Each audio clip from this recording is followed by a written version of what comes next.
Assalamualaikum warahmatullahi wabarakatuh. Alhamdulillah, tidak henti-hentinya kita bersyukur, memuji dan memuja Allah atas segala nikmat yang Allah berikan kepada kita.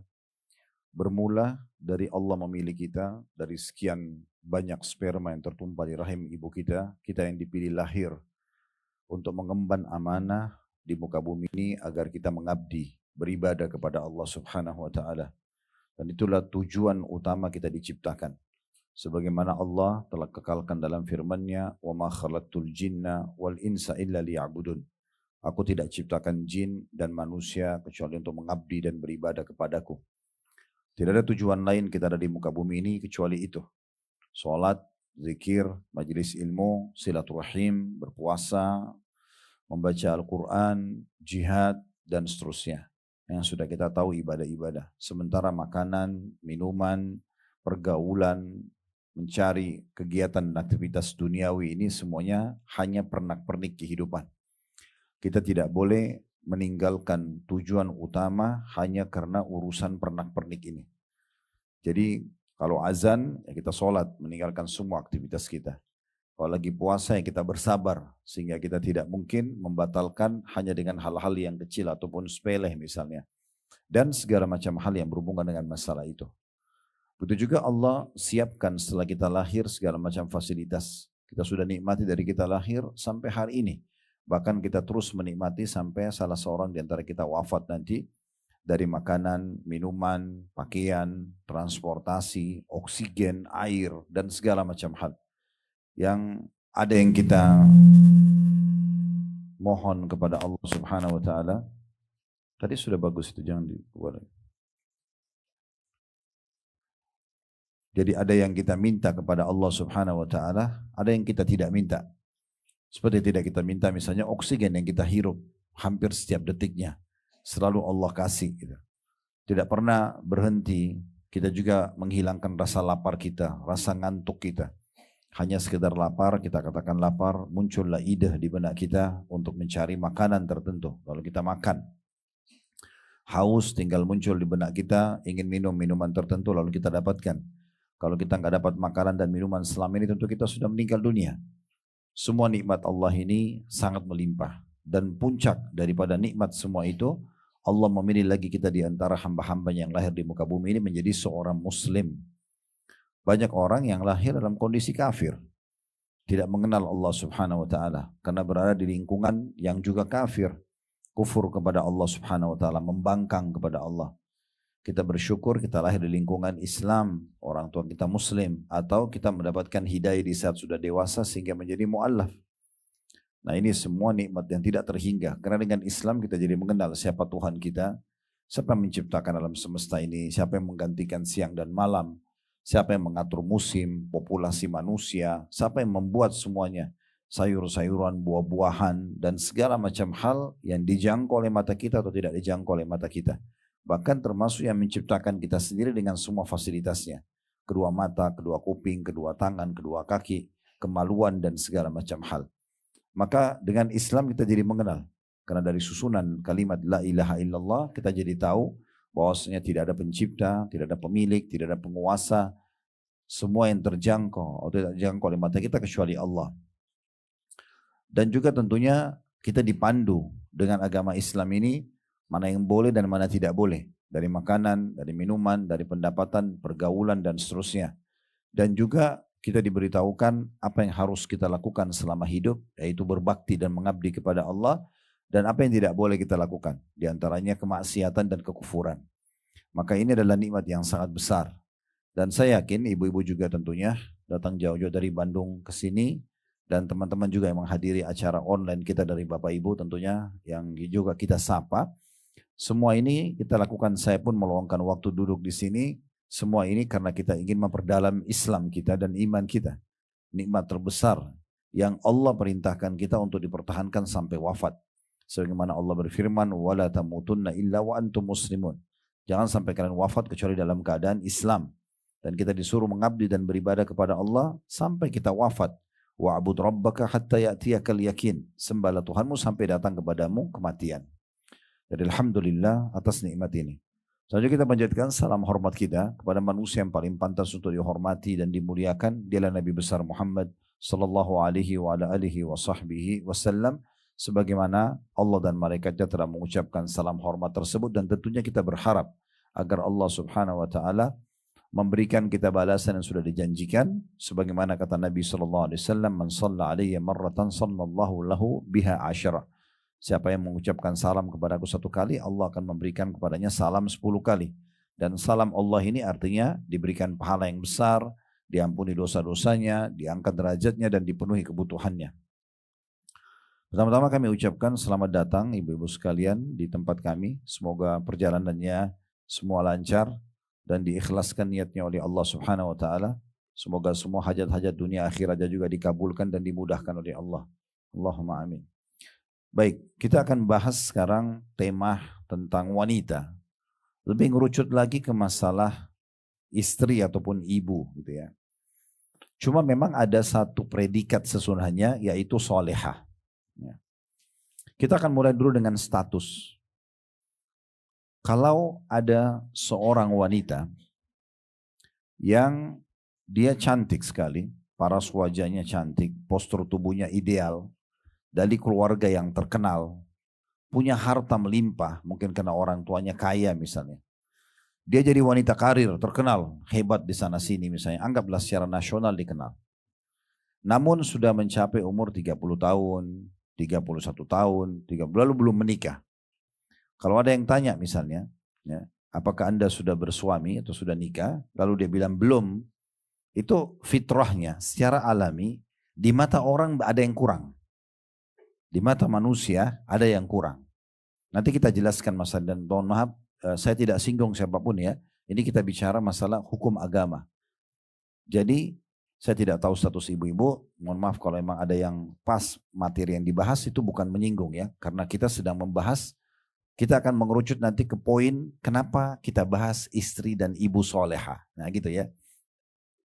Kita mulai dari status secara rasional dulu. Tapi kalau ada wanita, kita balik ya, mungkin paras wajahnya biasa, postur tubuhnya juga biasa, mungkin dari keluarga biasa-biasa saja gitu ya. Tapi pada saat dia jalan gandengan dengan suaminya, lalu ditanya, sudah menikah? Sudah.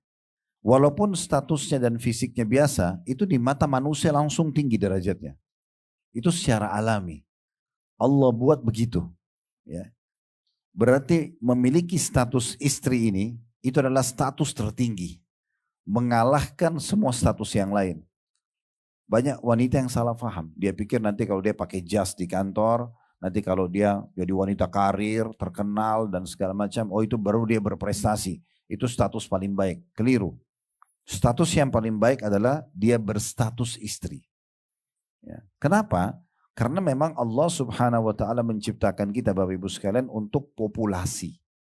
Kita ini untuk berkembang biak.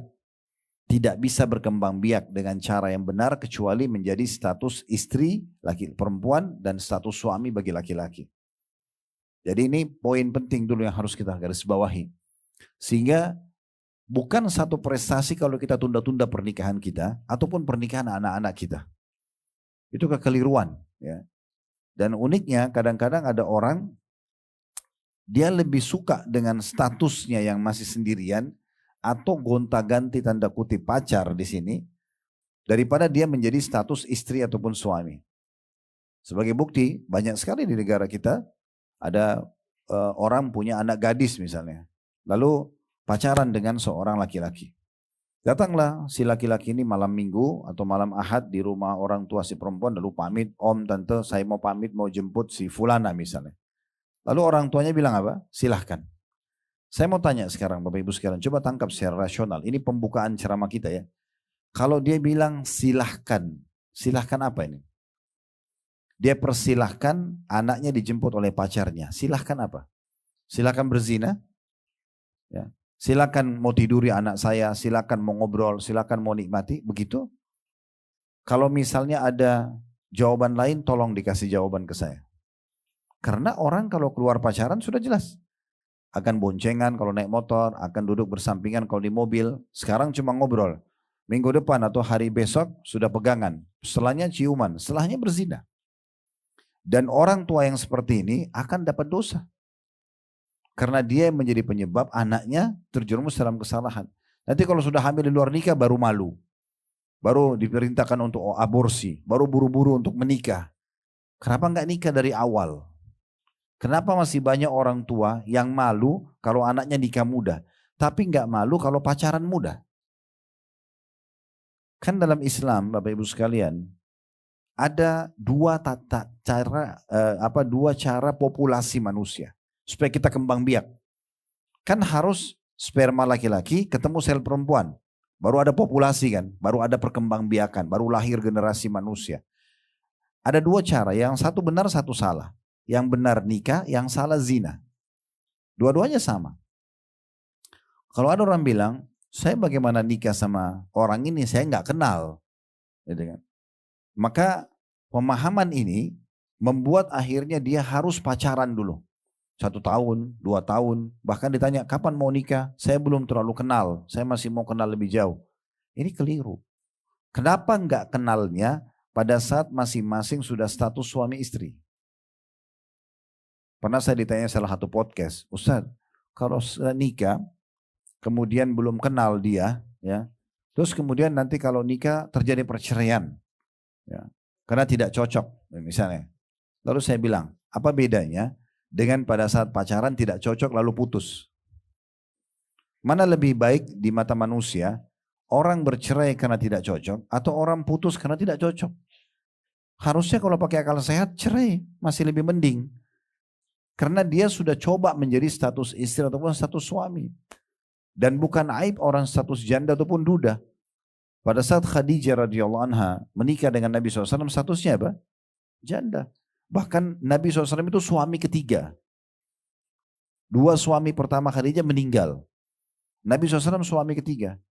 Janda, suami ketiga Nabi SAW, ya, umurnya lebih tua 40 tahun. Gak ada yang aib di situ. Bukan aib itu. Karena kalaupun dia status istri lalu dia hamil, tetap sah. Anaknya statusnya sah. Ya. Kalau zina beda sekali. Ada enggak Bapak Ibu sekalian orang yang mau zina, ini fitrah ya, kita secara akal dulu. Ada enggak orang kalau mau zina itu diiklanin sama dia? Misal buat undangan, saya mau berzina di hotel ini di malam minggu ini, ada enggak? Kenapa enggak ada? Kan dia mau pacaran, kenapa dia enggak iklanin sekalian? Kenapa orang kalau nikah mau buat undangan, undang orang datang dan dia merasa bangga dengan itu? Secara fitrah Allah buat jiwa kita sebenarnya menolak ini. Dan kita menerima yang ini. Gitu. Nah ini harus kita perbaikin dulu nih. Supaya jangan terus-terus turun-temurun. Kalau kita dulu Bapak Ibu sekalian salah langkah, hamil maaf di luar nikah, terlalu banyak gonta-ganti pacar, jangan wariskan ke anak-anak ini. Keliru banget itu. Kalau kita telat solehannya, telat solehnya, jangan anak-anak kita telat. Kita harus tutupin kekurangan kita di anak-anak tersebut. Kalau kita baru baca Quran, bisa mengaji di umur 30 tahun, anak-anak harus hafal Quran di bawah 10 tahun. Tutup kekurangan kita di situ. Jangan bilang ibu dulu juga begitu kok nak. Gak apa-apa gak usah pakai jilbab dulu. Nanti kalau hati kamu sudah mau. Agama syariat bukan ikutin hati kapan mau. Bayangkan kalau alasannya hati kapan mau. Ya udah sholat kapan mau aja nanti. Sebagaimana tutup aurat kapan mau. Pergi haji dan umrah kapan saja mau. Ini akhirnya dia bisa saja meninggal belum melakukan. Jadi yang harus adalah memang yang harus ada dalam diri kita adalah mewajibkan diri kita untuk menerima syariat. Gak ada namanya kesiapan, oh hati sudah siap atau tidak. Terima dulu, amalkan nanti hati kita akan ikut. Nah ini poin-poin dasar. Kadang-kadang ada ibu dan bapak tidak malu gitu.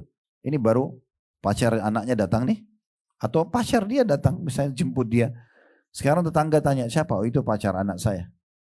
Gak ada merasa malu. Pacar kan sebelum nikah zina namanya. Zina induk dosa besar. Gak boleh. Termasuk dalam 10 induk dosa besar yang membinasakan gitu ya. Karena ini mengganggu nanti kalau sampai hamil di luar nikah, mengganggu populasi, mengganggu keturunan yang baik. Anak yang lahir anak zina itu, kalau Bapak Ibu sudah tahu alhamdulillah. Kalau belum tahu perlu saya jelaskan, tidak ada penisbatan nama kepada pemilik sperma. Walaupun itu ayahnya, kalau dia sudah nikah, ya, pemilik sperma ini kalau di zina itu nggak ada namanya nasab. Gak ada, misalnya fulana bin fulan, itu nggak boleh dinisbatkan. Karena sperma dituangkan itu tidak sah. Kalau sudah nikah, maka anaknya baru dianggap anak sah, penisbatan. Kedua, tidak ada warisan di antara mereka. Coba Bapak Ibu cari, searching aja di Google, hukum anak zina. Akan dijelaskan semua sama. Nggak ada penisbatan nama, tidak ada warisan di antara mereka.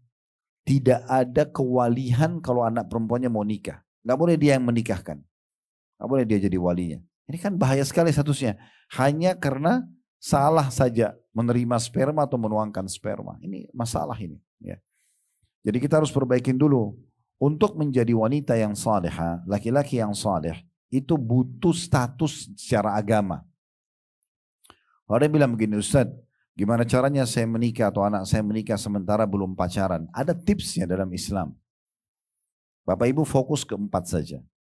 Yang pertama, nazar syar'i. Lihat apa yang membuat kita menarik. Dan itu tolok ukurnya wajah dan telapak tangan saja cukup. Ya. Wajah itu simbol setengah badan, telapak tangan simbol setengah badan. Cukup. Ya. Dan Nabi SAW mengatakan, lihatlah dalam hadis yang sahih, lihatlah sesuatu yang menarikmu untuk menikah. Nah, nazar syar'i ini melihat, tapi melihatnya tentu kami sarankan bukan melalui foto, gitu kan. Nazar syar'i melihat langsung. Kalau anak perempuan itu, si laki-laki pamit baik-baik dengan keluarganya, di depan ayahnya atau walinya, kalau ayahnya sudah meninggal bisa pamannya, bisa saudaranya, yang penting mahram dia, kemudian duduk dan berbicara, silakan berbicara di situ. Dan pembicaraan umum, ya, bagaimana kalau jadi istri, si itu perempuan pun nanya bagaimana kalau jadi suami, apa visi misinya, tujuannya menikah apa, gitu ya. Bagaimana nanti ke depannya kalau punya anak, apakah ada arahnya ke agama atau tidak. Misal kita bicara seperti itu, nanti akan umum ya. Yang jelas melihat ini bagian daripada syariat, tapi tidak boleh janjian berduaan. Dia harus ada wali wanita. Ibu harus paham ya, fungsi wali tahu nggak? Kalau ibu nikah harus ada ayahnya. Apa fungsinya? Fungsinya itu, ibu sekalian fahami baik-baik. Jadi jangan melanggar nikah tanpa wali.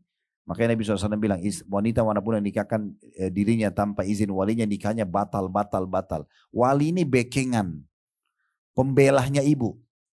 Ya. Kalau ada seorang ibu di jalan, dia ditemani oleh anak laki-lakinya yang masih kecil aja. Misalnya masih 7 tahun, 8 tahun. Kalau ada yang mau berbuat jahat, orang jahat itu masih segan dengan anak laki-laki ini. Apalagi kalau orang dewasa. Jadi seakan-akan kehadiran wali itu dikatakan kepada calon suaminya, ini saya punya ayah loh. Jadi kalau kamu jahat sama saya, ini ada pembela saya. Itu fungsinya wali. Jadi jangan nikah tanpa wali. Nah, itu. Ibu-ibu juga hati-hati. Izin pernikahan anak itu murni punya suami. Punya ayahnya ya. Karena banyak terjadi juga di negara kita. Seorang laki-laki suka perempuan, dia lamar ke ayahnya tolak. Lalu yang didatangi disogok ibunya. Kasih hadiah lah, ibunya perempuan ini kasih hadiah apa, terbeli hatinya, oke nggak apa-apa nak nikah walaupun ayahnya tidak setuju. Gak bisa, batal. Ibu nggak punya hak di situ. Ibu nggak punya hak dalam penisbatan nama, walaupun ibu ngandung 9 bulan, nama ayahnya Ahmad, anaknya ibu Aisyah, Aisyah binti Ahmad. Gak bisa berubah jadi namanya ibu selamanya. Nasab haknya ayah. Begitu juga kewalihan, sama. Gak bisa gitu ya. Jadi harus hati-hati. Kewalihan itu hanya batal kalau si ayah kafir, non muslim atau murtad, ya, itu tidak ada kewalihan. Atau si ayah ini fasik, ahli maksiat, yang misalnya anak perempuannya dilamar oleh 2 orang nih. Yang A sama B. A ini orang soleh, yang B ini orang fasik. Ahli maksiat, misalnya narkotika segala macam. Tapi ayahnya maksa anak perempuannya nikah sama orang narkotika ini. Di saat itu boleh walinya pindah ke wali hakim. KUA ada, pemerintah gitu ya. Karena dia akan menjerumuskan anaknya pada maksiatan. Tapi kalau tidak nggak boleh. Tapi kan Ustaz, Nabi bilang ibumu, ibumu, ibumu. Iya, itu dalam pelayanan Bu. Jadi kalau anak ibu misalnya minta sama anak laki-lakinya atau anak perempuannya, nak tolong ambilin ibu minum. Suami ibu, ayahnya bilang, nak tolong ambilin ayah air. Di sini yang didahulukan siapa? Ibu. Pelayanan. Bukan dalam segala hal. Ibu nggak boleh intervensi ke dalam pernikahan suami anak-anaknya. Ibu boleh kasih masukan. Tidak boleh ibu ganti nasabnya, nggak bisa. Ya, ini poin-poin penting harus difahami di awal-awal gitu ya. Sehingga kita perjelas dulu status ini. Perjelas dulu statusnya gitu ya. Orang kalau menikah dimulai dengan kebahagiaan. Dan ini pengaruhnya besar. Dalam ilmu medis pun kalau orang bahagia kemudian terjadi interaksi biologis. Tuangnya sperma bertemu dengan sel telur supaya ada populasi manusia dalam biologis. Itu kan Allah buat supaya kita mau. Kami laki-laki tuang sperma, ibu menerima sperma, hamil 9 bulan. Supaya mau Allah kasih kenikmatan dalam biologis itu. Tapi caranya halal. Harus dengan pernikahan misalnya. Nah ini orang kalau lakukan biologis dalam kondisi gembira. Orang umumnya menikah gembira. Maka kualitas spermanya bagus, kualitas sel telurnya bagus. Yang nanti jadi bibit manusia. Biologisnya maksimal. Karena gak ada beban. Orang merasa bahagia. Dia akan maksimal. Coba bayangkan kalau zina. Masuk di hotel diam-diam. Sudah diikuti rasa takut, rasa khawatir. Berpengaruh nanti kalau pada kualitas spermanya sama sel telur yang bibit manusia. Berkualitas juga pada biologisnya. Jadi gak enak, kena ketakutan. Kalau hamil, dua-duanya senang kalau menikah. Kalau zina, dua-duanya malu. Kalau gak malu, gak akan terjadi aborsi. Gini secara akal. Ibu kalau hamil dari suami sah, perutnya besar, jalan di pasar, jalan di mall, malu gak? Enggak. Ditanya ibu hamil, iya. Kan dari suami. Coba kalau hamilnya di luar nikah. Pasti ditutup, malu. Itulah terjadi aborsi. Kenapa? Kenapa dia nggak pamer aja sekalian? Oh, memang saya hamil dari pacar saya si fulan. Nggak berani. Umumnya orang nggak berani. Kecuali kita bicara orang non muslim itu lain. Mereka sudah rusak jauh dari pemahaman ilmu agama ya. Karena kita ini adalah muslim. Kita bicara salihah. Batasannya tadi ya. Maka orang malu. Kemudian juga kalau punya anak hamil, keluarganya juga senang. Kalau hamil di luar nikah, itu keluarganya malu. Yang lebih parah tadi saya bilang, generasi manusia ini kalau nikah statusnya sah. Ada penisbatan nasab, ada warisan, ada kewalihan kalau mau nikah anak perempuannya. Kalau anak zina nggak ada semua itu. Nah ini perbaikin dulu, Bapak Ibu sekalian. Supaya Anda betul-betul punya status salihah. Ya. Jadi usahakan selama masih memungkinkan punya status istri, jadi istri. Mau Anda masih gadis atau Anda janda. Mau Anda bujang atau Anda duda, sama. Itu bukan aib. Mungkin kita gagal di rumah tangga yang lalu, belum tentu gagal sekarang. Apa kata Abdullah bin Mas'ud radhiyallahu anhu? Saya kalau tahu umur saya tinggal 10 hari saja. Ini sahabat Nabi ya. Beliau bilang kalau saya tahu umur saya tinggal 10 hari saja. Maka saya tidak akan, maksudnya setelah hari ke-10 saya meninggal. Maka saya tidak akan lewatkan hari-hari itu kecuali dengan istri yang menemaniku. Karena ibu dan bapak punya status saja. Status istri, status suami ini pahalanya besar sekali. Status saja. Saya kasih contoh begini supaya mudah pahami. Kalau bulan Ramadan kita puasa, kita berada di bahtera pahala puasa. Mulai azan subuh sampai azan maghrib. Kita berada di kapal puasa. Ya. Ibu lagi duduk, bapak lagi jalan. Kalau lagi puasa ya, selain makan dan minum, kita aktivitas duduk, ngobrol, tidur. Kita tetap berada di bahtera puasa. Mulai azan subuh sampai azan maghrib. Pahalanya jalan terus itu. Tangkap gak ini? Nah, kalau orang menikah, punya status istri atau suami, dari mulai akad nikah, sampai salah satunya meninggal, itu pahala terus. Status aja. Ibu nunggu suami di rumah, pahala. Nah ya, ibu masak di rumah, pahala. Ibu urus anak, pahala. Pahala semuanya. Statusnya aja. Bayangkan dari mulai akad nikah, kalau orang menikah sudah 20 tahun, ya 20 tahun itu dia pahalanya jalan terus. Kan sayang sekali kalau dia tidak punya status ini, gitu kan? Itu masalahnya di poin ini harus kita tahu ya.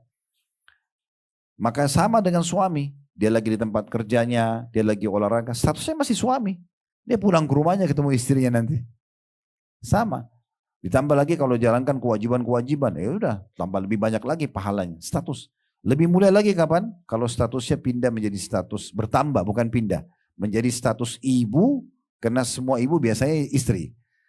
Dan status ayah, berarti dia juga suami. Ini lebih tinggi lagi. Nah, oleh karena itu orang dianjurkan untuk selalu berdoa diberikan keturunan yang baik. Karena itu status lebih baik lagi, ya, lebih mulia lagi.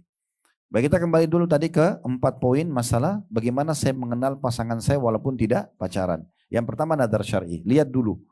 Jangan lihat foto tapi ketemu sama orang cuma tidak berduaan. Harus ada mahramnya, harus ada walinya. Ibu harus yakin Bu ya, ibu, maaf ini saya harus bahasakan. Kalau ibu menunjukkan pada laki-laki kehormatan ibu nggak mudah diajak ngobrol, ibu nggak mudah disentuh, apalagi dicium, pasti laki-laki itu akan memuliakan ibu. Saya bicara sebagai laki-laki. Tapi kalau perempuan itu disentuh iya, dicium iya, diajak tidur di hotel iya, pasti rendah di mata laki-laki itu. Apa pikiran laki-laki? Laki-laki itu dominan akal. Dia akan bilang apa? Oh kalau sama saya begini berarti sama laki-laki lain juga begitu. Tapi kapan wanita itu ada yang mau diundang, dipanggil keluar, oh saya nggak bisa.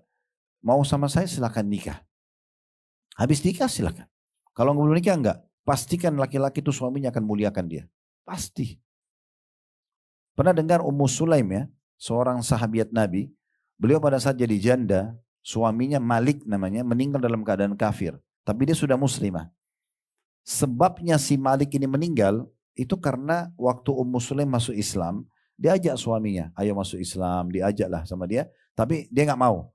Dia emosi karena diajak masuk Islam, dia keluar dari rumahnya, dia ketemu sama musuh-musuhnya, berantem mati terbunuh dalam keadaan kafir. Tapi si Malik ini punya satu sahabat namanya Abu Talha. Orangnya tampan, orangnya kaya, orang yang berwibawa gitu. Dia tahu ini Ummu Sulaim wanita salihah, wanita baik, patuh, layani suaminya segala macam. Lalu dia bilang, saya mau menikahi kamu. Apa kata Ummu Sulaim? Langsung jawabannya. Enggak bilang ayo kita jalan dulu, kita kenalan dulu, enggak. Ummu Sulaim mengatakan, wahai Abu Talha, laki-laki seperti anda tidak ditolak. Secara umum ditahu ini orang baik. Ya. Tapi saya muslimah, anda kafir. Tidak boleh kita nikah. Kalau anda mau masuk Islam, saya jadikan masuk Islam anda sebagai mahar saya. Sampai para sahabat mengatakan, ya pernikahan yang paling berkah adalah pernikahannya Ummu Sulaim. Dia tidak minta uang dari suaminya, dia minta keislamannya. Itu jadi maharnya. Dan memang betul-betul mereka hanya hidup bahagia. Setelah Abu Talha setuju, dia masuk Islam lalu dia menikah. Jadi ibu jangan berpikir, oh kalau saya pacaran, terus saya supel sama pacar saya jalan sama-sama, saya penuhi undangannya berarti saya dihormati. Tidak. Itu jatuh di mata laki-laki. Perempuan makin menahan diri, makin menjaga kehormatan, makin mulia. Makin dikejar oleh laki-laki itu. Karena setiap laki-laki itu punya fitrah, walaupun dia itu pebisnis, walaupun dia berharap istrinya itu salehah. Berharap istrinya bisa di rumah, layani dia, ya, kemudian penuhi kebutuhan untuk pendidikan anaknya dan segala macam. Jadi nazar syar'i harus ada mahram. Dan sebatas kebutuhan ngobrol yang dibutuhkan saja. Ibu boleh bertanya, laki-laki itu boleh bertanya. Dibutuhkan apa? Visi, bisa jadi suami, bisa jadi istri. Bagaimana kalau punya anak? Saya ini orang agamis. Setuju gak dengan orang yang lebih agamis, lebih kepada suka agama dan seterusnya. Hobi saya begini, tapi ada mahramnya, ngomong. Itu pun tetap tutup aurat yang terlihat wajah dan telapak tangan. Ini yang pertama. Yang kedua, kenali keluarganya. Tapi kenali keluarga ini secara umum saja. Global. Jadi misalnya kita tahu, oh keluarga ini keluarga yang terkenal berpendidikan. Ya udah, cukup itu. Oh ini keluarga baik-baik, cukup. Tidak usah lebih dari itu. Ya. Nanti saya jelaskan ya. Terus bagaimana caranya kita tahu lebih dalam, nanti kita jelaskan. Sekarang jangan buru-buru, kita ke poin-poin ini dulu. Yang jelas, sekarang kita kenali keluarganya, tapi secara global. Kita bukan masuk kenalan segala macam, kita tahu oh keluarga ini secara umum baik-baik. Kan ada tuh keluarga yang semuanya berpendidikan, suami istri guru, suami istri baik-baik, suaminya pebisnis, istrinya orang rumahan, dikenal di keluarga sekitar itu orang dikenal. Nah ini. Kemudian yang ketiga, lingkungan. Di masa sekarang, cara yang paling gampang kenal lingkungannya medianya. Rata-rata orang kalau punya media, kecuali dia tidak punya media ya lain. Nanti kita ada ajarkan tipsnya. Tapi kalau dia punya media, Facebook, Instagram, biasanya orang menuangkan hobinya itu di medianya. Kita buka Instagram atau Facebook, kita tahu oh, orang ini suka musik, oh, orang ini suka ini, orang ini suka begini dan begitu gitu ya. Contohnya. Ada dulu kerabat kami dilamar oleh seseorang, ibunya puji-puji, ibu laki-laki ini. Kebetulan saya hadir di situ karena kerabat kami. Lalu subhanallah, yang mau rencana dilamar ini dari kerabat kami perempuan membuka Facebooknya, terlihat anak itu selalu di diskotik, di karaoke. Nggak jadi. Walaupun ibunya puji-puji seperti apa nih, statusnya ada nih di medianya. Kalau dia tidak punya media, tipsnya adalah kita boleh bertanya depan mahram kita. Ibu boleh tanya, kalau weekend ngapain aja? Ini kalau liburan nih, Sabtu, Ahad ini buat apa saja, apa aktivitasnya? Itu aja tanya. Kalau dia bilang, oh saya biasa ke karaoke, saya ke diskotik, itu ibu sudah ambil kesimpulan.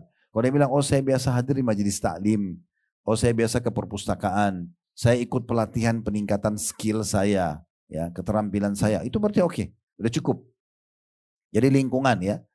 Kemudian yang terakhir, yang keempat baru istikharah.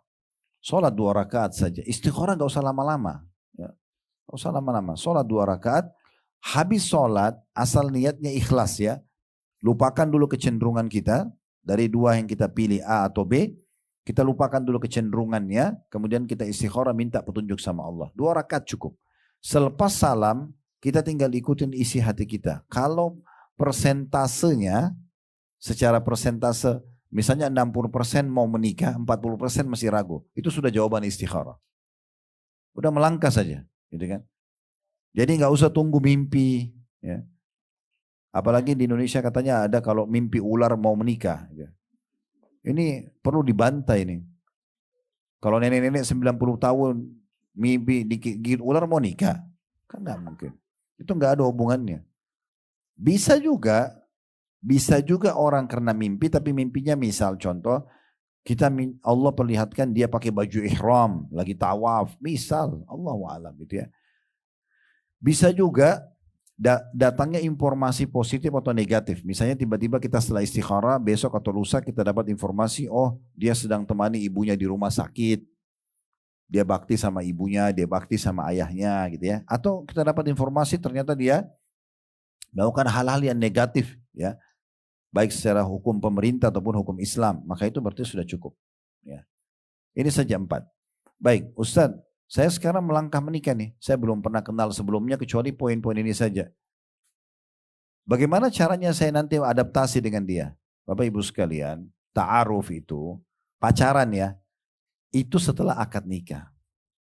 Setelah akad nikah. Nanti kita setelah akad nikah, baru kita kenal lebih jauh. Karena itu cara yang benar. Kita jadi kenal lebih jauh keluarganya, sebagai mertua kita. Tapi sudah ayahnya, ibu sudah boleh salaman sama ayah suami karena mahram, ya. Dalam Islam walaupun ibu cerai sama suami, ayahnya suami tetap mahram. Tidak ada namanya mantan mertua, nggak ada namanya mantan anak mantu, ya. Kayak saya sama ayah ibu istri saya itu saya akan mahram abadi. Sebagaimana istri saya mahram abadi dengan ayah saya, abadi seperti orang tua walaupun terjadi perceraian. Wanaudzubillah tentu tidak percaya, tapi kalau terjadi pun tetap statusnya ada. Nah itu kan beda dengan kalau kita masih pacaran. Mereka bukan mahram kita. Gak bisa kita salaman, gak bisa duduk berdua. Ini seperti orang tua kita kalau sudah nikah. Lihat perbedaan dasarnya gitu ya. Jauh sekali. Di saat itulah kita bisa berbaur dengan keluarganya, kita bisa lebih banyak berbaur dengan aktivitas dia sehari-hari. Ya. Jadi nggak benar orang bilang, oh kalau pacaran 10 tahun nanti rumah tangganya langgeng. Enggak, ada orang pacaran 10 tahun 2 bulan cerai. Nggak benar itu. Gitu kan? Jadi ta'aruf yang sebenarnya, kenalan yang sebenarnya, pacaran sebenarnya justru setelah akad nikah. Baik, lebih jauh lagi Bapak Ibu sekalian. Persentase perceraian dunia yang paling kecil sekarang ini adalah di Saudi. Yang paling kecil. Ya, saya pernah dapatkan informasi itu yang paling kecil. Kenapa? Saya pernah tanya teman saya di Madinah waktu itu kami masih kuliah ya, Dr. Muhammad Rahili Hafidahullah. Saya tanya gimana kalau anda ini atau kamu ini mau nikah. Sementara semua wanita bercadar, semua wanita tertutup di Madinah. Tidak ada orang kenalan-kenalan bebas kayak kita gitu. Dia bilang kalau saya sudah ada kecenderungan mau nikah, saya bilang sama ibu saya mau menikah. Lalu ibu saya menyiapkan kandidatnya. Sepupu ini kamu, anak tetangga, anak ini. Karena perempuan bisa ketemu sama perempuan.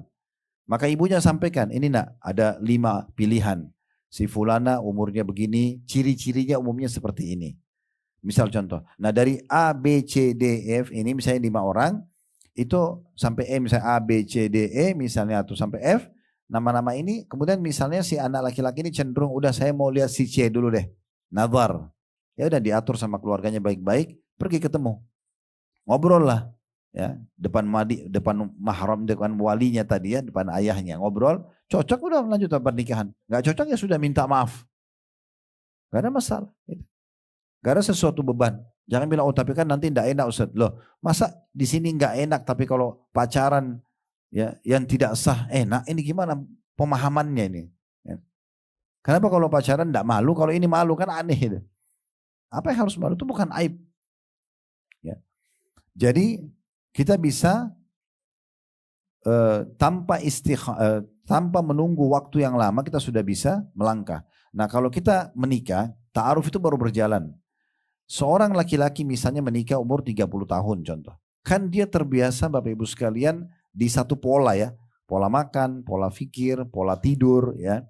Si perempuan ini misalnya 25 tahun, dia juga terbiasa dengan pola-pola yang berbeda. Ini pasti ada gesekan. Tidak usah bicara suami istri yang tidak kenal sebelumnya. Adik kakak saja itu beda karakter. Ya. Ibu kalau dan bapak punya anak, 2, 3, lihat bedain karakter, beda karakter. Yang satu lebih dewasa, satu kanak-kanakan. Yang satu lebih lembut, yang satu mungkin lebih tegas. Itu sudah beda, memang sudah umum. Apalagi suami istri yang beda. Makanya nanti kenalan yang sebenarnya setelah akad nikah. Dan itu lebih mempermudah mereka adaptasi karena sudah halal. Masuk hotel, biologi, safar, nggak ada yang ditakutkan, sehingga lebih luas dalam kenalan, gitu ya. Nah, makanya Islam datang menyampaikan caranya supaya orang yang kita pilih tidak salah, dahulukan agamanya. Tidak usah lihat yang lain, lihat agama. Kalau sudah beragama, dia kenal Tuhannya, sudah. Itulah wasiat Nabi SAW, gitu ya. Nabi bilang kepada laki-laki, tungkahul mar'ah li arba'ah. Umumnya wanita itu dinikahi karena 4 hal. Limaliha, karena hartanya, lihasabiha, karena keturunannya, lijamaliha, karena kecantikannya, walidiniha. Dan karena agamanya, fadfar bidatin din, taribat yadak. Ya, dahulukan yang beragama, hidupmu bahagia. Kalau berkumpul ada yang cantik, ada yang kaya, ada yang bagus jalur nasabnya, beragama lagi, Masya Allah. Tapi kalau tidak, agamanya kita dahulukan. Dan Nabi SAW sudah mengatakan, ad-dunya mata'. Dunia ini semuanya perhiasan. Wa khairu mata'uha al-mar'atus salihah. Ya. Dan sebaik-baik perhiasan itu adalah wanita yang salihah. Jadi pilih agamanya. Begitu juga ibu-ibu perempuan. Kata Nabi SAW, idza ja'akum man tarawna dinahu wa khuluquhu fazawwiju. Kalau datang kepada kalian yang kalian ridhoi, kalian sudah terima akhlak dan agamanya. Laki-laki nih kalau datang melamar, akhlak dan agamanya, maka terima lamarannya. Kalau tidak akan terjadi kerusakan di muka bumi. Kata sebagian ulama hadis, kerusakan itu KDRT, perceraian, itu terjadi karena tidak beragama. Cuma didahulukan kekayaannya saja dan ketampanannya. Ketampanan dan kecantikan ini tanpa keimanan dan ketakwaan omong kosong, musibah. Ya. Tapi kalau dengan keimanan dan ketakwaan itu berbeda. Laki-laki mukmin kalau ada yang dia tidak suka dari istrinya, maka dia bisa menerimanya karena keimanannya. Wanita muslimah, mukminah, kalau dia tidak suka dari suaminya, dia bisa menerima karena keimanannya.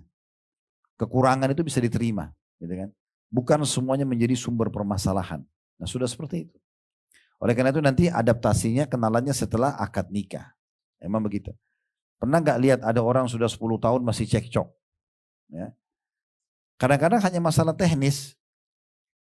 Nah, ini disebabkan karena setelah menjadi suami istri, mereka bukan melanggar sebenarnya, tidak menerapkan poin-poin ini. Yang pertama, mereka tidak kembalikan permasalahan mereka kepada Allah dan Rasulnya. Jadi kalau Bapak Ibu lagi ribut suami istri, maka yang menilai siapa salah, siapa benar, itu bukan kita, bukan keluarga kita, tapi agama. Kembalikan kepada agama. Kembalikan kepada Allah dan Rasulnya. Allah bilang farudduhu ilallahi wa rasul. Kembalilah kalian kepada Allah dan Rasulnya. Kita kembali ke situ. Ya. Jadi yang menilai suami atau istri yang salah atau yang benar agama Islam. Tanya. Kalau terjadi pertikaian, sebelum cerai tentunya pertikaian, maka kembali kepada agama, tanya kepada ahli agama, tanya kepada para ulama, ini suami buat begini, istri buat begini, siapa yang salah nih?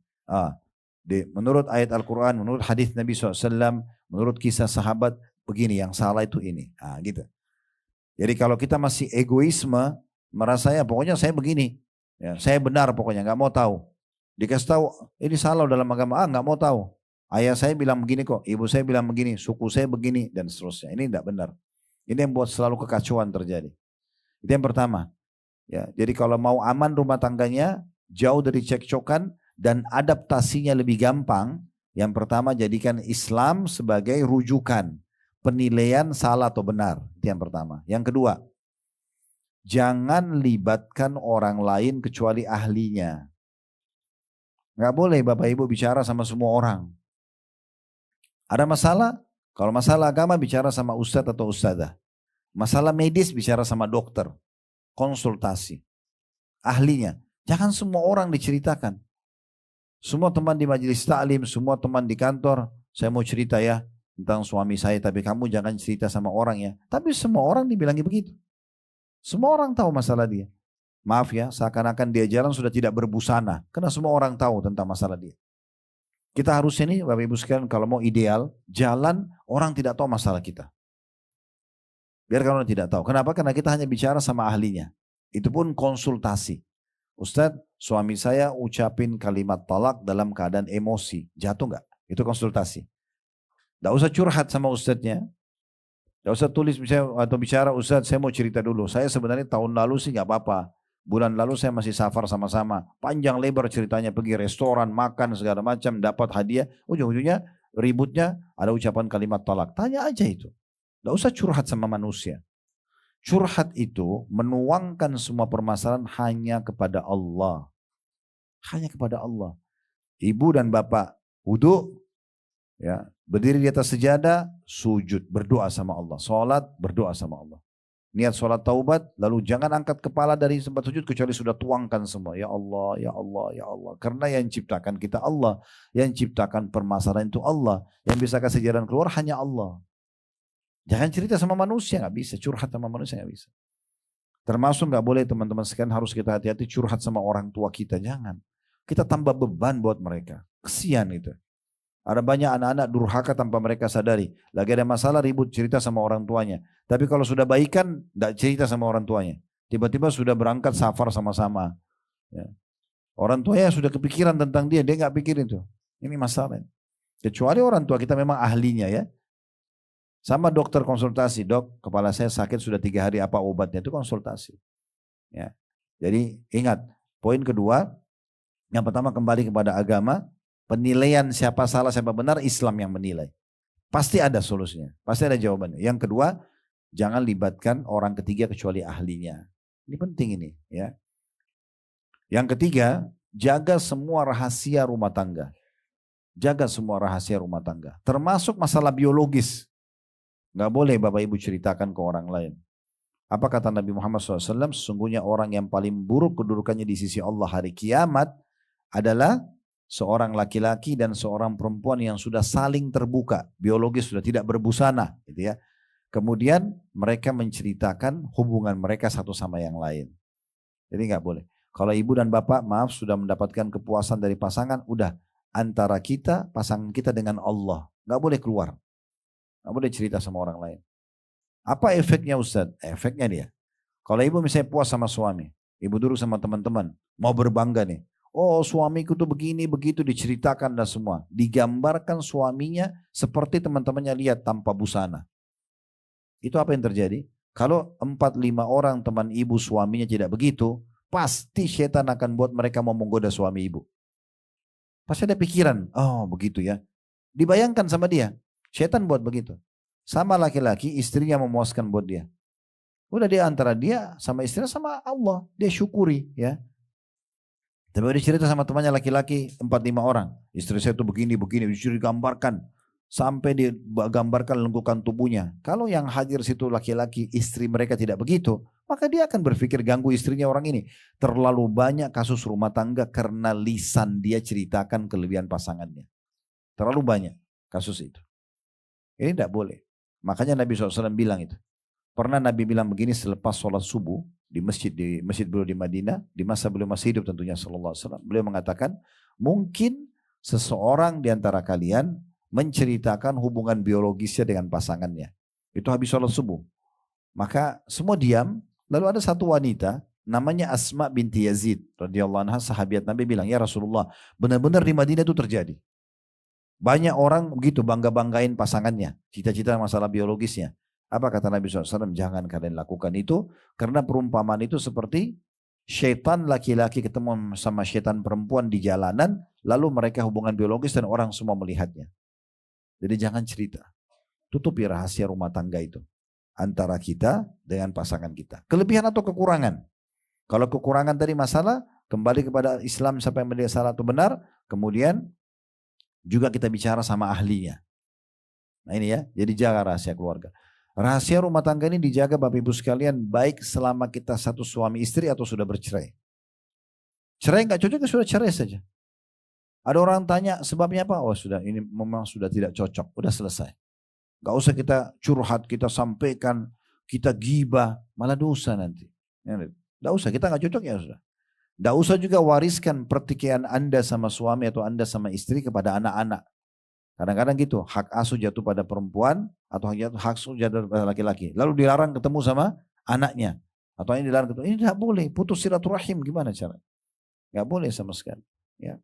Saya pernah kedatangan satu anak muda di Blok M, itu matanya sampai berkaca-kaca waktu pulang taklim. Dia bilang, "Ustaz, ibu saya sama ayah saya bercerai. Saya tinggal sama ibu. Ibu saya pokoknya nggak ridho kalau saya ketemu sama ayah saya." Ini masuk dalam bab durhaka nggak? Saya bilang nggak durhaka kalau Anda ketemu sama ayah Anda. Bahkan tidak boleh dipatuhi ibu di saat itu. Nggak boleh. Karena nggak boleh durhaka pada ayah. Gitu kan? Ibu Anda juga tidak punya hak untuk melarang itu. Karena kita taat pada makhluk selama bukan maksiat kepada Khalik sang pencipta. Kata Nabi SAW, la ta'ata li makhlukin fi maksiati Khalik. Tidak ada ketaatan pada makhluk, misalnya anak pada orang tua atau istri pada suami, selama ya tidak ada ketaatan selama itu maksiat, atau tidak boleh bertaat kecuali pada yang ma'ruf, yang dibolehkan saja. Ini yang ketiga. Jadi jaga rahasia rumah tangga. Ya. Kemudian yang keempat, yang juga perlu diperhatikan dalam masalah rumah tangga ini adalah bagaimana kita mengupgrade diri kita, kualitas kita dari semua sisi, mengikuti pasangan. Mengikuti pasangan yang lebih baik ya. Contoh misalnya, jadi kita upgrade diri kita. Kalau misalnya, maaf ibu-ibu, sisi kebersihan misalnya. Kita bicara kebersihan ya. Angka 1 sampai angka 10. Ibu sebenarnya terbiasa di rumah orang tua dulu, angka kebersihan cuma 6. Ibu dapat suami sangat bersih. Dia di angka 8. Ibu jangan bilang ya saya sudah begini, terima saja, tidak terima ya sudah. Ibu harus bisa upgrade dirinya. Bawa diri kita ngikutin dia. Kebiasaan kita misalnya lempar handuk sembarangan habis mandi, atau pakaian kotor di sana sini. Mungkin pasangan kita tidak suka. Jangan. Jangan egois, nggak boleh. Sama juga kalau suami begitu, misalnya dari kebersihan istrinya 8, dia 6. Dia harus bisa upgrade dirinya. Itu akan langgeng rumah tangganya, karena dia selalu mau memperbaiki jadi lebih baik. Itu dari semua sisi ya. Dari sisi kebersihan, keramah tamahan, kesantunan, kedermawanan, semuanya. Kita harus lihat semua sisi. Ibu sekarang dan bapak pulang ke rumah sebentar habis pengajian, terus lihat kira-kira mana nih sisi yang suami saya atau istri saya lebih baik, yang saya belum upgrade. Itu ditulis tuh satu-satu. Mulai perbaikin dari poin kebersihan, mulai keramah tamahan, mulai kesantunan, mulai kedermawanan dan seterusnya, sampai kita naik lebih baik. Itu akan bagus. Ya. Kemudian yang terakhir, yang kelima, yang ada 6 poin ya. Yang kelima itu mengejar surga dan pahala dari pasangan. Ya.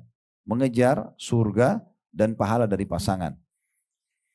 Bapak Ibu, sebenarnya kita ini kalau tidak ada sesuatu yang urgen, dianjurkan laki-laki dan perempuan menghabiskan waktu di rumah.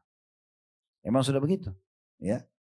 Sampai kata Nabi SAW, termasuk ibadah yang besar pahalanya adalah engkau tinggal di rumahmu sehingga engkau selamat dari kejahatan orang, orang pun selamat dari kejahatanmu. Bukan cuma perempuan, laki-laki juga sama. Jadi kalau tidak ada yang urgen, laki-laki itu kan urgennya ke masjid, sholat berjamaah, jumatan, cari nafkah, silaturahim keluarga, ke dokter, jenguk orang, yang penting-penting agama lah. Selebihnya udah habisin waktu di rumah. Jadi nggak usah main gaple di jalanan sama teman-temannya atau pergi kafe-kafe, itu nggak ada manfaatnya. Ibu juga sama. Keluar darurat, silaturahim keluarga, pergi berobat, nuntut ilmu, hal yang darurat. Selebihnya pulang ke rumah. Rumah itu surga buat kita. Ya, surga. Jadi jangan terpengaruh sama teman-teman nih, yang pulang duluan berarti takut sama pasangannya. Lalu nggak ada yang mau pulang. Takut nanti dinilai jelek sama temannya. Anda kalau kehilangan teman nggak rugi, Anda kehilangan pasangan rugi, gitu kan? Kan begitu. Makanya kita harus paham masalah ini. Jadi ini yang kelima, bayangkan ya, ini coba kita bayangkan.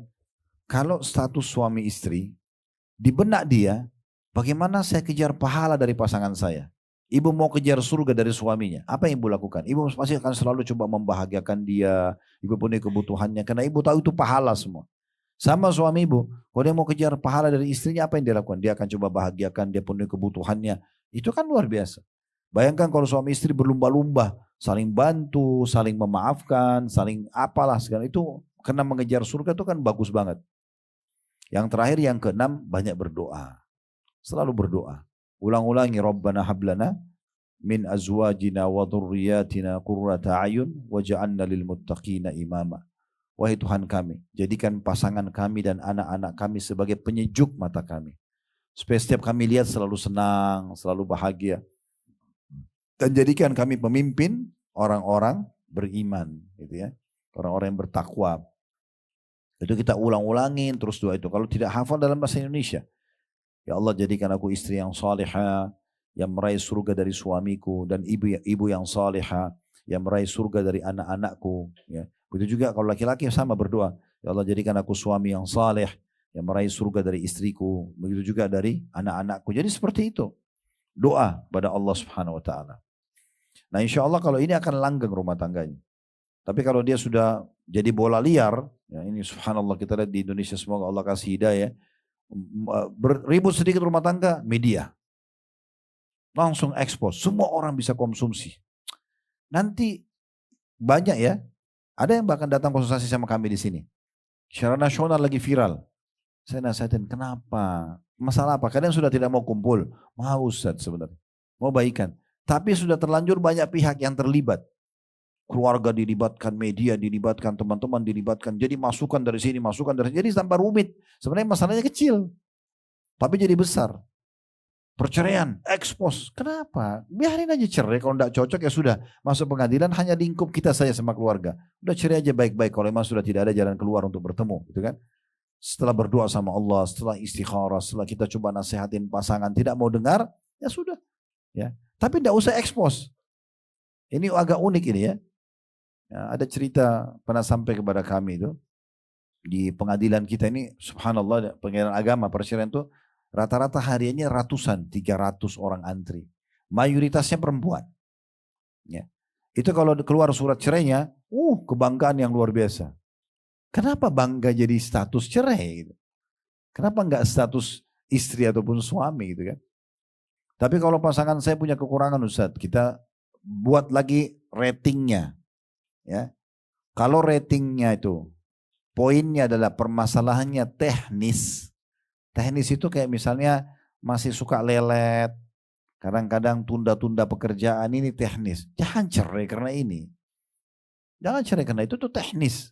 Kita doakan, kita bantu pasangan kita baik-baik gitu ya.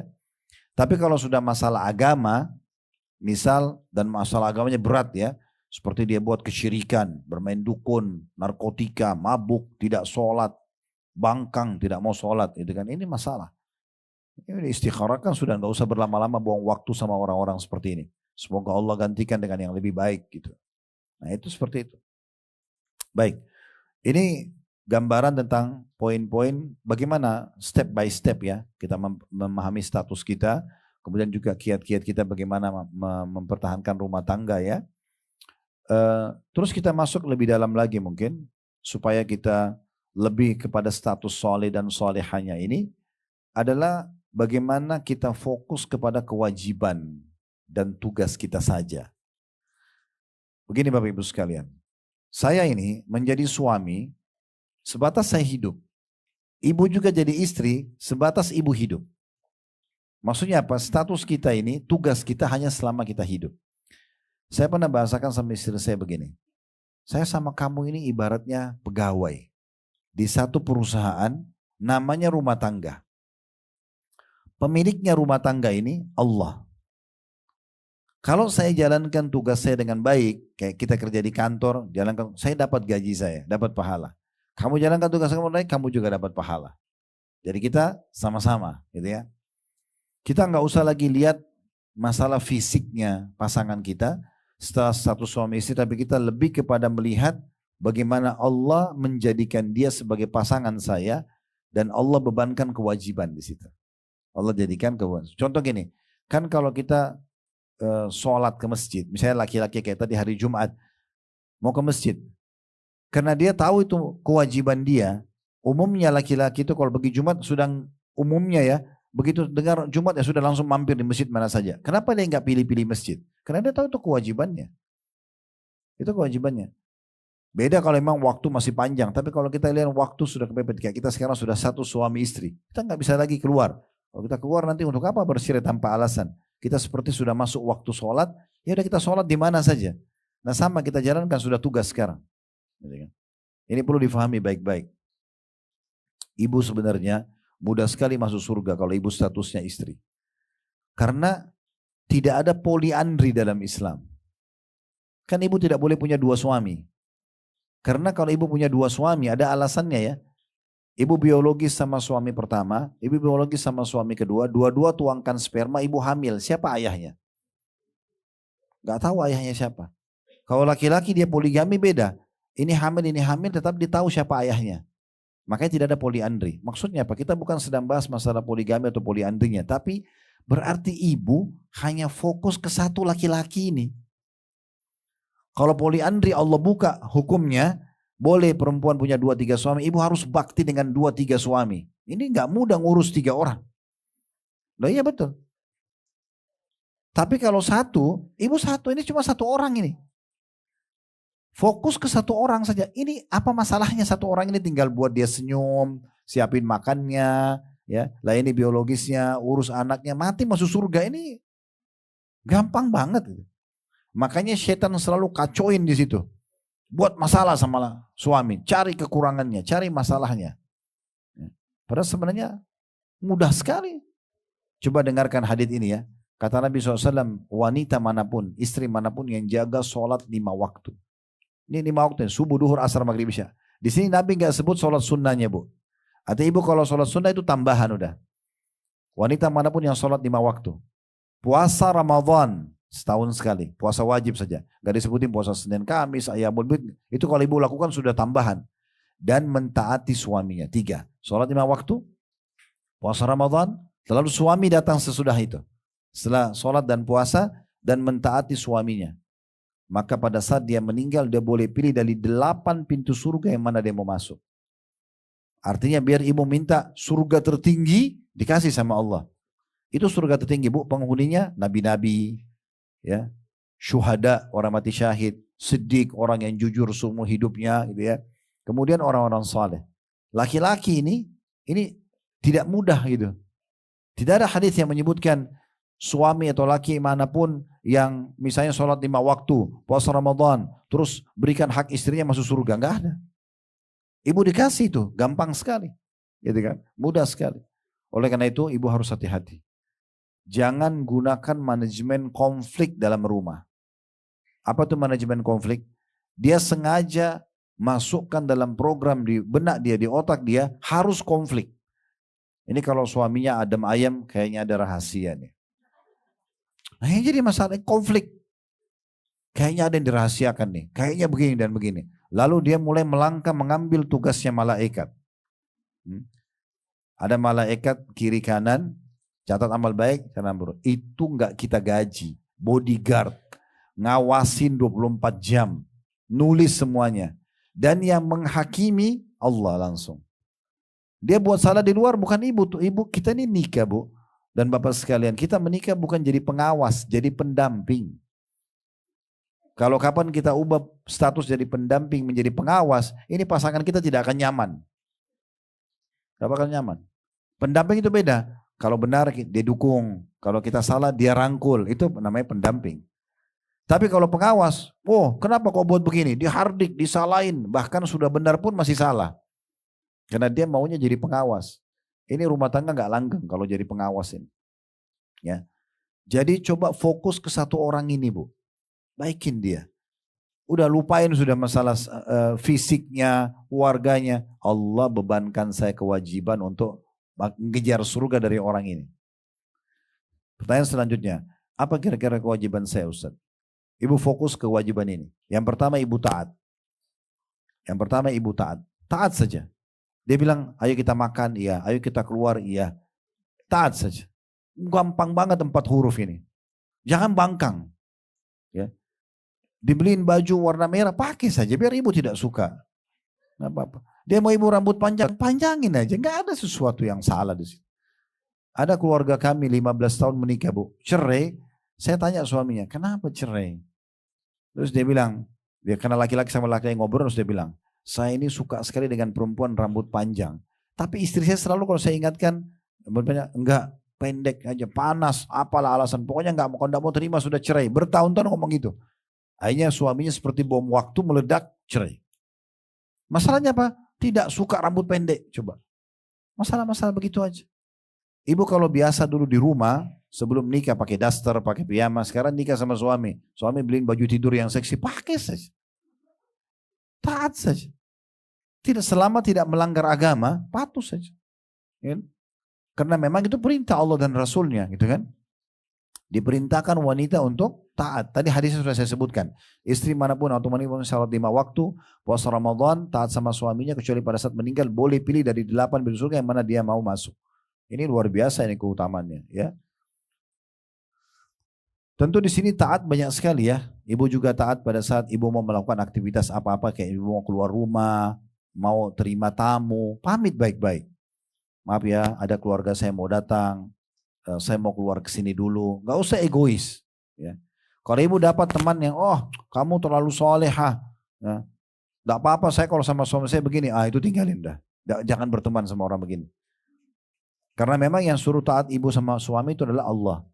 Kalau ibu sebelum nikah kan ibu wajib taat sama ibu dan ayah, orang tua ya. Setelah nikah pindah ke suami, suami itu di atas ayah.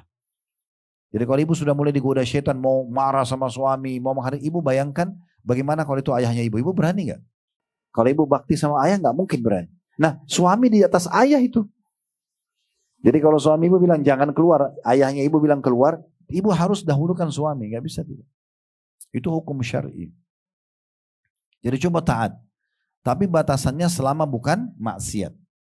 Karena kata Nabi SAW, la ta'ata li makhlukin fi maksiat khaliq. Tidak ada taatan pada makhluk yang bermaksiat pada sang pencipta. Dalam riwayat lain, la ta'ata illa fi ma'ruf. Tidak ada ketaatan kecuali pada yang ma'ruf, yang dibolehkan saja. Yang dibolehkan saja. Ya. Jadi ibu taat saja. Ibu coba nanti muhasabah sendiri, kira-kira apa nih yang saya belum taat. Yang ibu suka bangkang lah, ngeyel. Ya, mulai sekarang gak ngeyel. Ibu percaya sama saya Bu. Saya laki-laki kalau bicara. Kalau kita temukan istri ini ya, itu iya. Itu yang ada dalam pikiran laki-laki adalah menghormati dan memuliakan. Percaya. Ya. Memang sudah begitu. Allah buat fitrahnya. Karena laki-laki itu ada jiwa kepemimpinannya. Beda sama perempuan. Makanya Allah buat laki-laki yang memimpin. Saya pernah sampaikan di kajian, saya juga bilang sama istri saya tentunya bukan suruh ibu begini ya, tapi saya kasih contoh. Kalau suami duduk di kursi, lalu ibu justru duduk di bawah, di dekat kaki dia, ya, misal, maka pastikan selama akal dia masih normal Bu, dia akan berpikir istri saya memuliakan saya. Itu pikiran laki-laki. Beda kalau ibu terbalik. Kalau ibu di kursi, suaminya duduk di bawah, ibu bilang saya sudah kuasai dia. Beda konsepnya. Lah ya. Makanya saya dulu waktu awal nikah, sempat istri saya liatin, ini waktu awal kami nikah, diperlihatkan ke saya satu foto, ada foto orang barat, foto ya gitu ya, lagi kayak baju pengantin, duduk di taman, istrinya duduk di kursi, suaminya lagi pakein sepatu istrinya. Dia bilang romantis ya, saya bilang enggak. Keliru. Kalau dibalik baru romantis. Lah ya, suami duduk, istri yang pakein sepatu itu benar. Apa kata Asma radhiyallahu anha? Ini anaknya Abu Bakar yang nikah sama Zubair. Saya mengurus semua kebutuhan Zubair. Makanannya, minumannya, pakaiannya, biologisnya. Sampai saya memikul air untuk dia. Dan juga saya menggantikan sepatu kudanya. Itu hadis. Riwayat gitu ya. Maksudnya riwayat dari sahabat. Termasuk hal ini tuh sampai kepada Nabi SAW. Nabi gak pungkiri masalah itu. Gitu ya. Jadi taat bu ya. Ibu jangan kalau ada bisikan untuk tidak taat selama itu baik. Maka dari syaitan. Jangan dipatuhi. Jangan diikuti. Karena ada hadis Nabi begini bu ya. Istri manapun yang pada saat dia meninggal suaminya ridho. Ridho itu kayak merasa kehilangan. Kecuali pasti dijamin masuk surga. Jadi usahakan ibu kalau meninggal, suaminya merasa sedih, kehilangan karena selama hidup ibu baik.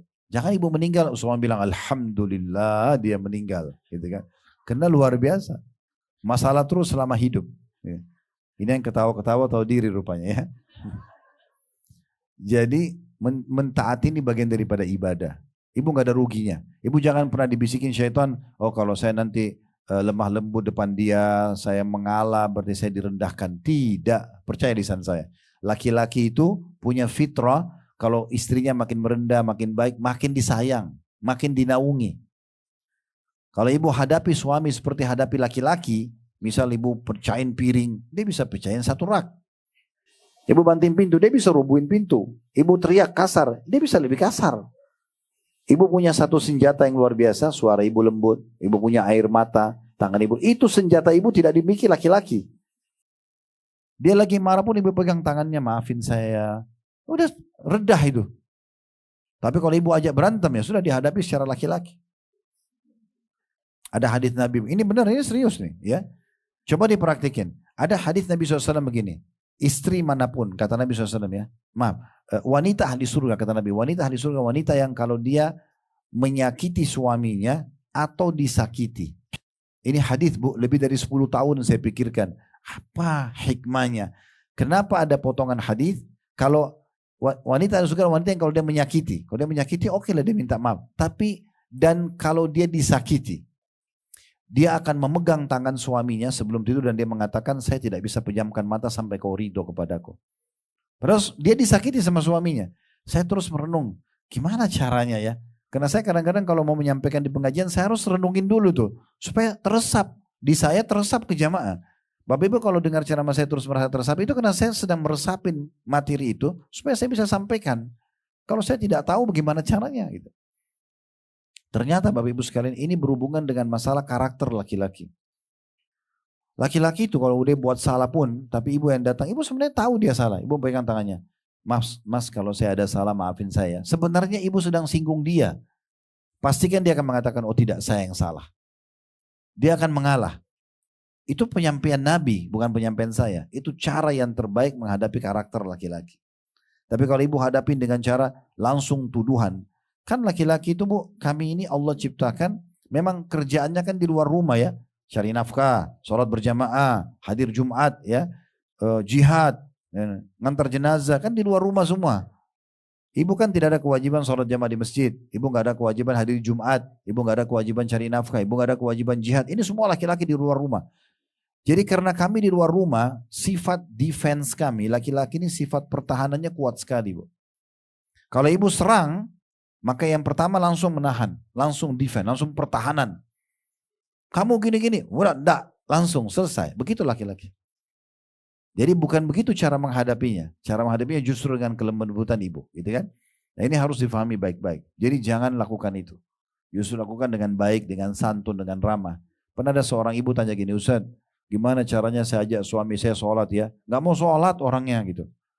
Sudah terlanjur nikah sama suami yang gak sholat. Gimana caranya? Saya bilang ibu bisa lakukan dua hal. Yang pertama, kalau dia masih ada bibit iman dalam hatinya, ibu sebutkan keutamaan sholat. Orang sholat itu dapat ini, dapat ini, dapat ini misalnya. Mungkin dia bisa tersentuh. Kirimkan dia potongan ceramah gitu. Tapi kalau dia orangnya jauh dari agama, nggak usah ajarin saya.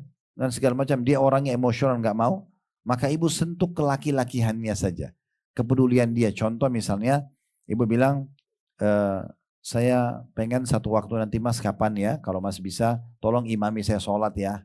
Sebenarnya ibu minta dia sholat gitu. Misalnya nanti sama anak-anak ya, terus kita coba biar anak-anak minta juga ke ayahnya gitu ya. Walaupun cuma sekali. Anggaplah dia sholat duhur misalnya pas hari Sabtu atau Ahad di rumah. Tidak apa-apa. Habis sholat ibu tunjukin terima kasihnya ibu. Salaman, terima kasih ya mas sudah temani saya sholat misalnya ya. Anak-anak juga ibu sudah sampaikan sebelumnya, bilang sama ayah, bilang terima kasih ya. Itu akan mendorong dia mau nanti sholat. Jangan disalahkan. Karena saya juga temukan persentase orang yang tidak sholat itu sebenarnya pembangkangan terhadap sholat itu kecil sekali. Yang banyak membuat orang tidak sholat karena tidak tahu sholat itu. Dia tidak tahu keutamaannya, dia tidak tahu caranya. Saya pernah berapa kali ngomong sama orang, kenapa nggak sholat? Terus dia bisik-bisik sama saya, Ustaz saya belum tahu caranya. Ada yang gitu. Saya belum tahu, saya takut saya salah. Ada, saya panggil, ayo berdua di ruangan laki-laki tuh, saya panggil, ayo sini, cara sholat tuh begini, begini, begini. Saya ajarin. Gak ada sesuatu yang, jadi membangkang itu kecil sekali. Gitu ya. Itu yang pertama, jadi ibu usahakan taat. Yang kedua, penuhi kebutuhan biologis suami. Ya. Memang suami ini bu, dibebankan oleh Allah sperma. Sperma itu panas. Biasanya kalau tidak tertuang emosi, itu biasa gitu, marah. Ya. Jadi makanya dia kalau tertuang sperma itu, secara biologis itu biasanya orang lebih tenang. Kalau laki-laki karena mengeluarkan sperma, biasanya ibu kalau yang sudah berumah tangga tahu, biasanya suaminya tidur. Ya. Kenapa dia tidur? Dia rileks tubuhnya. Ibu karena terima sperma, ibu semangat. Ya, mau nyapu, mau masak, mau enggak tidur. Iya, itu fitrahnya gitu ya. Nah, saya pernah berbagi tips. Saya bilang sama ibu-ibu di pengajian, ibu mau nggak suaminya sayang, cinta banget sama ibu? Mau Ustaz. Oke, saya ajarin rahasia laki-laki ya. Nah, rahasia laki-laki itu ibu penuhi 3 hal buat dia. Penuhi pandangan matanya, apa yang dia suka ibu pakai aja. Yang dia suka nata rumah seperti ibu lakukan. Itu yang pertama. Yang kedua, Allah wajibkan nafkah, kasih uang, itu untuk makan dan minum kan. Itu prioritasnya. Yang lain tentu pakaian segala macam, oke, tapi makan dan minum. Ibu coba masak masakan kesukaannya. Kalau tidak masak, hidangkan kesukaannya. Kalau misalnya ibu mau buat varian banyak nih, tapi dia nggak bisa makan kecuali ada kerupuk, ada selalu kerupuk situ. Dia tidak makan kecuali ada tempe, siapin tempe. Nggak apa-apa, makanan. Dan yang ketiga biologisnya. Kalau apa yang dia lihat dia senang, apa yang dia makan dia suka, biologisnya terpenuhi, ini dompetnya terbuka bu. Ya. Sekarang ibu kalau dilihat cemberut, pakai baju yang dia tidak suka, masakan dingin, makan sendiri, biologis dia aja nggak mau, terus minta belanja, nggak dikasih sama dia. Itu rahasianya. Ya. Jadi buat matanya senang. Makanya Nabi SAW mengatakan apa? Wanita ahli surga, wanita yang kalau kau lihat padanya, kau akan senang. Nabi sudah bilang itu. Buat dia senang. Ya, sesuatu yang dia senang. Makanan juga begitu. Begitu juga dengan kebutuhan biologis. Jadi ini yang kedua, kebutuhan biologisnya. Gitu ya. Kemudian yang ketiga, ini juga tidak kalah penting untuk diperhatikan adalah masalah izin. Ya. Nah izin sebenarnya tadi saya sempat singgung di dalam keridhaan, tapi izin ini kayak izin ibu mau keluar rumah, ibu kalau mau puasa sunnah, Senin Kamis tapi suami lagi di rumah, izin dulu. Kalau lagi di rumah ya, kalau suami nggak di rumah nggak apa-apa. Misalnya contoh, suami udah bilang, nanti Senin depan saya cuti, saya akan di rumah. Nah ibu biasa puasa Senin Kamis tuh, suami kerja. Sekarang ibu bilang, saya biasa puasa Senin, boleh nggak saya puasa besok? Kalau dia bilang iya, oke. Kalau dia bilang enggak, jangan. Ini semua Nabi sampaikan ya. Istri manapun yang keluar rumah tanpa izin suaminya maka dilaknat sampai kembali, gitu kan? Kemudian juga Nabi SAW mengatakan apa dalam hadis itu tentang masalah izin. Jadi wanita itu harus intinya selalu izin, harus izin ya. Dan kata Nabi SAW begini, dan hak kalian adalah mereka tidak memasukkan siapapun yang di rumah kalian yang kalian tidak senangi, harus izin dulu. Ya kalau saya mudahkan buat istri saya mengatakan, udah kalau mau keluar WA aja. Mungkin saya lagi pengajian, saya lagi sibuk, saya nggak bisa. Yang penting saya sudah baca, sudah izin supaya tidak kena ancaman dalam hadis gitu ya. Kita mudahkan itu juga bisa. Tapi intinya ibu izin. Nah kalau hadis tentang masalah puasa, kata Nabi SAW tidak halal bagi seorang wanita muslimah dia berpuasa sunnah selama suaminya ada di sisinya kecuali dengan izinnya. Gitu ya. Dan ibu harus paham hukum syar'i ya. Kalau ibu lagi puasa sunnah, suami lagi bersama dan suami minta batalkan, ibu wajib batalkan. Kalau puasa sunnah, kalau puasa wajib nggak boleh ibu batalkan. Ya. Misalnya contoh ibu lagi puasa Senin, suami pulang rumah lalu mau biologis atau tiba-tiba ajak makan di undangan itu ibu batalin puasanya nggak apa-apa. Kalau puasa wajib nggak boleh. Puasa wajib tidak boleh kita dahulukan karena itu hak Allah yang wajib. Nah ini kurang lebih 3 hal aja ibu fokus, gitu ya. Ibu fokus. Jadi kalau misalnya ada bisikan dari syaitan untuk tidak melayani biologisnya berarti dari syaitan tuh hati-hati. Ya. Begitu juga dengan pada saat mau keluar, ya selalu mau membangkang, mau keluar sendiri nggak mau tahu, apalagi berbohong ya. Kadang-kadang dia hati-hati bu ya, kalau ibu punya teman misalnya bilang, saya mau keluar nih, nanti kalau suamiku telepon bilang saya lagi sama kamu ya. Terus diiyakan, ini bahaya sekali. Mungkin dia selingkuh, mungkin dia apa, ibu dapat dosa juga. Jangan dukung orang-orang begini, nggak boleh. Nggak boleh ya. Lalu musik kita bohong juga, oh iya tadi ada sama saya nih. Apalagi bohong, ini ikut pengajian, padahal sebenarnya tidak. Ini nggak boleh. Itu kita fokus kepada kewajiban kita. Insya Allah kalau ini, maka secara otomatis kita sudah menjadi status salihah. Sederhana saja tugas kewajiban. Sama dengan suami, ibu fokus mengingatkan dia. Kalau suami, dia harus yang pertama, itu muasyarah bil ma'ruf. Bermuamalah dengan santun. Ya.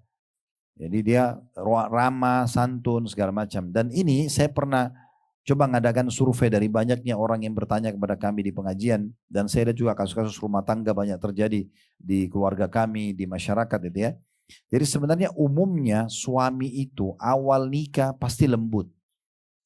Yang mengubah dia istrinya. Nah ya, umumnya saya tidak bilang semua ya. Jadi biasanya kalau baru nikah, ya sayang apa segala macam santun. Yang ubah dia sama istrinya. Tiba-tiba istrinya suka tersinggung, ya sedikit-sedikit marah. Lama-lama terbawa dengan arus itu. Ya. Oleh karena itu, ibu-ibu jangan mengubah pola ini. Gitu. Dia pun punya kewajiban itu. Allah mengatakan wa ashiruna bil ma'ruf. Gauli para istri dengan cara yang santun. Dan kata Nabi SAW, akmalu mu'mina imanan ahsanum khuluqa. Orang mukmin yang paling sempurna imannya yang paling baik akhlaknya. Wa khiyarukum khiyarukum li ahli. Dan orang yang paling baik tolak ukur akhlaknya yang paling baik pada istrinya. Gitu ya. Kemudian yang kedua biologis. Ini sama dengan tadi istri. Sama-sama memenuhi kebutuhan. Ya. Cuma suami memang ada tambahan dianjurkan dia baca doa. Nah ibu tidak punya kewajiban tapi suami ya. Bisa diingatkan. Allahumma jannibna minasyaitan wa jannib syaitani ma razaqtana. Ya Allah jauhkan kami dari syaitan dan jauhkan syaitan dari apa yang kau karunia kepada kami. Kata Nabi SAW kalau dia baca doa itu pada saat mau biologis. Kalau dikaruniai anak, anak itu tidak akan diganggu syaitan selamanya. Anaknya akan aman gitu ya. Kemudian yang tentu ini juga saya perlu tambahkan dalam masalah biologis. Kami sarankan jangan belajar biologis dari film porno. Itu gak benar. Ya. Ibu harus punya rasa cemburu, bapak harus punya rasa cemburu. Gak boleh kita nonton walaupun suami istri. Nggak boleh.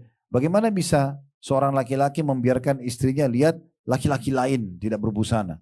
Bagaimana ibu bisa membiarkan suaminya melihat perempuan lain? Ini nggak masuk akal. Ya, ini merusak fitrah kita.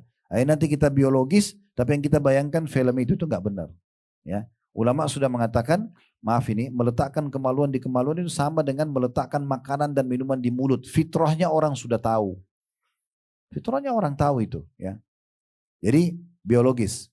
Kemudian yang ketiga, tentu di situ ada juga poin kita tekankan ya, tidak boleh menggauli istri di kemaluan pada saat haid dan nifas, tidak boleh menggauli dubur, itu ada larangan-larangan. Kemudian yang ketiga adalah pendidikan. Ini kewajiban suami.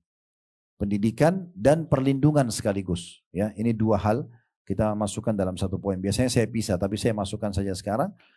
Pendidikan itu suami ibu punya kewajiban membuat ibu belajar agama. Kayak ibu hadir pengajian begini harusnya diizinkan. Ya, belajar. Terutama yang berhubungan dengan masalah haid, nifas, menyusui, pendidikan anak, dan segala macam itu yang merupakan kewajiban dia. Dan juga perlindungan. Suami punya kewajiban untuk menyiapkan hal-hal yang melindungi istrinya. Kayak misalnya ibu punya suami menyiapkan rumah di komplek perumahan, ada security, atau di satu tempat yang kira-kira menurut dia sesuai dengan kemampuannya itu aman. Ya, dekat dengan mertua, dekat dengan orang tua misalnya, semampu dia. Maka semua itu adalah kewajiban.